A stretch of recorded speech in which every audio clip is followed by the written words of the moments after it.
वज़ीर आला पंजाब सरदार उस्मान बुज़दार का मशहूर ड्रामा निगार और स्क्रिप्ट राइटर हसीना मोइन और पाकिस्तानी टेलीविज़न की पहली खातून अनाउंसर और मारूफ ब्रॉडकास्टर कमल नसीर के इंतकाल पर इज़हार अफसोस।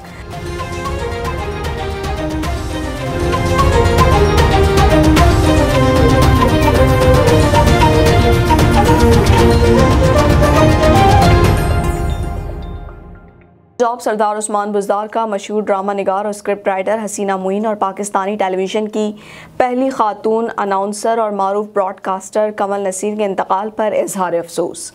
वज़ीर आला उस्मान बुज़दार का सोगवार ख़ानदानों से दिली हमदर्दी और इज़हार ताज़ियत। वज़ीर आला उस्मान बुज़दार का कहना था कि हसीना मोइन ने अनकही, तन्हाइयाँ, धूप किनारे जैसे शाहकार ड्रामे तख्लीक किए।